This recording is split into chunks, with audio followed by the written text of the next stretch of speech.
बलूचिस्तान का माली budget 2025-26 Balochistan assembly में पेश हो चुका है और साथ साथ इस बजट की मंजूरी भी हो चुकी है।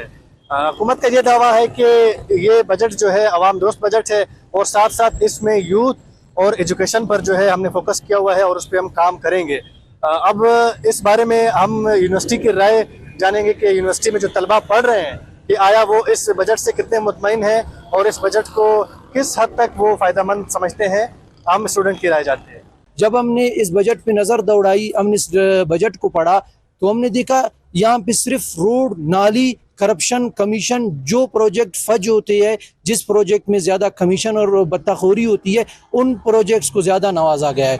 तालीमी इदारों की बात आती है, बलूचिस्तान के तमाम तालीमी इदारे, चाहे वो छोटे तालीमी इदारे, चाहे वो बड़े तालीमी इदारे, इस वक्त तमाम तालीमी इदारे माली बुहरान का शिकार हो चुके हैं। असातिज़ा कराम को तनख्वाहें वक्त पे नहीं मिलती है। बलूचिस्तान के किसी भी तालीमी इदारे में कोई अच्छी लेबॉर्ट्री नहीं है, यहाँ पर रिसर्च वर्क नहीं होता है। मुझे समझ नहीं आता है ये जो सो कॉल्ड मेंबरान है, ये खड़े होकर मीडिया के सामने दावा करते हैं कि हम ये लोगों को बाहर भेज रहे हैं, हम यूथ को इंटरटेन कर रहे हैं। यहाँ तो यूथ के लिए हमने कोई पॉलिसी नहीं देखी, यहाँ तालिब इल्मों के लिए हमने कोई पॉलिसी नहीं देखी, यहाँ बलूचिस्तान के जो बेरोज़गार नौजवान हैं इनके लिए हमने कोई पॉलिसी नहीं देखी। आज 5th जनरेशन वार है, 21वीं सदी है, टेक्नोलॉजी कहाँ से कहाँ तक पहुँच गई। हम देखते हैं कि इन आने वाले बजट में किसी तरह का भी इस तरह का कोई भी ख़ास चीज़ नहीं है जो हमें टेक्नोलॉजी की तरफ ले जाए, जो हमारे तालीम को जदीद बुनियादों पर इस्तेमाल करे।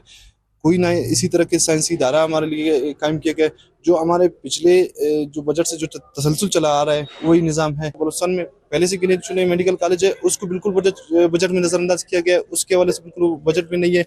अगर आप हेल्थ के हवाले से देखें, झालावाड़ मेडिकल कॉलेज में आपकी नई लेबॉर्ट्रीज की ज़रूरत है, बोलान मेडिकल कॉलेज में आपको नई लेबॉर्ट्रीज की ज़रूरत है। अभी 7 तारीख को यहाँ पे पेपर्स होने वाले हैं, तो हज़ारों स्टूडेंट्स यहाँ से अब ग्रेजुएट होने वाले हैं, लेकिन ग्रेजुएशन के बाद यहाँ से डिग्री लेने के बाद वही बेरोज़गारी, वही रोडों पे फिरना वही होगा। अगर आप कहीं पे जमा करते हैं तो वहाँ पे मेरिट नहीं, आप कहीं जाते हैं तो वहाँ पैसे या पावर ही इस्तेमाल होती है। यहाँ पे आप फैक्ट्रीज़ कायम करें, यहाँ पे आप लोगों को रोज़गार दे, तो कोई भी ये नहीं चाहेगा कि मैं किसी बुरे काम से अपने घर को चलाऊं। सब चाहते हैं कि हमें रोज़गार मिले, यहाँ पे अच्छी नौकरियां हो, जो डिज़र्व करते हैं। यहाँ पे जो स्टूडेंट्स यहाँ से निकल के जो डबल MA और PhD की हुई है वो क्या करे, वो आखिर मजबूर हो के या तो वो पेट्रोल का काम करेगा या तो कोई ऐसा, क्योंकि उसके घर में कोई तो वो हो, माश हो कि वो अपना घर चला सके।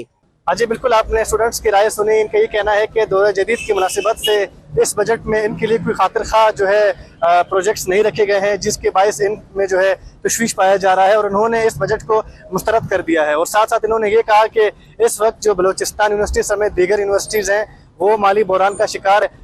इनका यही कहना है कि जो है हमें भी रिलीफ फराहम किया जाए और साथ साथ जो यूनिवर्सिटीज़ हैं उनको भी माली बहरान से निकाला जाए। जी।